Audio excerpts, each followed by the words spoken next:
నిజామాబాద్లో కిలాడి లేడీ దొరికింది.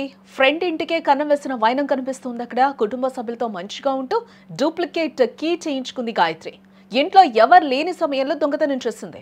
ఇంట్లో తరచూ డబ్బులు పోతూ ఉండడంతో స్పై కెమెరా అమర్చారు ఇంటి యజమాని. కెమెరాల్లో ఆ రికార్డ్ అయ్యాయి చాలా దృశ్యాలు కూడా. గాయత్రిని పోలీసులు ఇప్పటికే అదుపులోకి తీసుకున్నట్లుగా కూడా తెలుస్తోంది. ఇంట్లో దాదాపుగా 18 తులాల బంగారంతో పాటు వెండి నగదు కూడా తీసుకెళ్లిపోయినట్లుగా తెలుస్తోంది. నిజామాబాద్ జిల్లాలో జరిగిన ఒక దొంగతనం కేసు పోలీసులను నివ్వెరపోయేలా చేసిందని చెప్పుకోవచ్చు ఇప్పుడు. ఎందుకంటే దొంగ మరెవరో కాదు కదా, స్వయంగా ఇంటి యజమానికి తెలిసిన వ్యక్తే కావడము ఇక్కడ అందరినీ కూడా ఆశ్చర్యపరుస్తుందని చెప్పుకోవచ్చు. అయితే ఇంటి దొంగను ఈశ్వరుడైనా పట్టలేరంటారు కదా, కానీ ఇక్కడ మాత్రం స్పై కెమెరా పట్టించింది. నమ్మించి ద్రోహం చేసిన స్నేహితురాలి బండారం మొత్తం కూడా ఆ కెమెరా బయటపెట్టిందని చెప్పుకోవాలి. నిజామాబాద్ నగరంలోని కుమార గల్లీలో నివాసం ఉంటున్న విషన్ తమ ఇంట్లోని గ్రౌండ్ ఫ్లోర్లో ఓ బ్యూటీ పార్లర్ నిర్వాహకురాలుగా అద్దెకిచ్చారు. అందులో నిర్మల్ జిల్లాకు చెందిన గాయత్రి పనిచేసేది. ఆమె ఇంటి యజమాని ఆయన కుటుంబ సభ్యులతో స్నేహం చేసి ఇంట్లో కలివిడిగా తిరుగుతూ కూడా నమ్మకంగా ఉండేది. పూర్తిగా నమ్మకం ఏర్పడిన తర్వాత గాయత్రి విషన్ ఇంటి తాళం చెవిని సంపాదించి నకిలీది తయారు చేయించుకుందట. వారు బయటకు వెళ్ళినప్పుడల్లా ఇంట్లోంచి డబ్బులు ఎత్తికెళ్లేదట.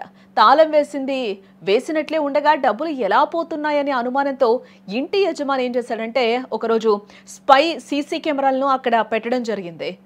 ఏ విషయం తెలియని గాయత్రి ఎప్పట్లాగే ఇటీవల ఇంట్లో చొరబడి బీరువాలోని 17 తులాల బంగారం, కిలోంబావు వెండి ఆభరణాలు, అలాగే కొంత నగదు కూడా ఎత్తికెళ్ళినట్లుగా కూడా తెలుస్తుంది. మనం ఆ సీసీటీవీ ఫుటేజ్ కూడా ఒక్కసారి గమనిస్తే ఆమె ఏ విధంగా లోపలికి వెళ్తుంది, ఎట్లా దొంగతనం చేస్తుంది అనేది కూడా మనకు అక్కడ క్లియర్గా కనిపిస్తూ ఉంది. ఎందుకంటే ఇంట్లో మనిషి కాబట్టి, ఇంట్లో మనిషిలాగా చూశారు కాబట్టి, ఇంట్లో అంత కలివిడిగా తిరుగుతుంది కాబట్టి ఎక్కడ ఏ వస్తువులు ఉన్నాయని కూడా ఆమెకి ఆ ఇంట్లో అర్థమైపోయినట్టుంది. డైరెక్ట్గా ఆ కబోర్డ్స్ అన్ని ఓపెన్ చేసి కూడా ఎక్కడ ఏం పెట్టింటారో కూడా డైరెక్ట్గా ఆ షెల్ఫ్లో ఏదో మనమే దాచుకున్నట్టు వెళ్ళి అక్కడ ఆమె వెతుక్కుంటున్న విజువల్ అయితే మనకి క్లియర్గా కనిపిస్తుంది. ఎంత నమ్మించింది, స్నేహితురాలని నమ్మి ఇంట్లో కలివిడిగా తిరిగితే వాళ్ళకి కుచ్చుటోపి పెట్టినట్లుగా కూడా ఈరోజు కనిపిస్తుంది. నమ్మక ద్రోహం చేసింది ఇక్కడ గాయత్రి. ఇదంతా కూడా అక్కడున్న కెమెరాల్లో రికార్డ్ అయింది. ఇదంతా చూసి కూడా ఒక్కసారిగా ఆ ఇంటి యజమాని అవాక్కైపోయాడు. దీంతో చోరీ విషయం బయటపడింది.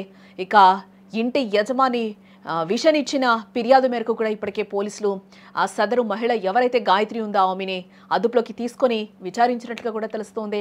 చోరీకి గురైంది కొంత బంగారం, వెండి ఆభరణలతో పాటు నగదును కూడా ఇప్పటికే పోలీసులు స్వాధీనం చేసుకున్నట్లుగా కూడా తెలుస్తోంది.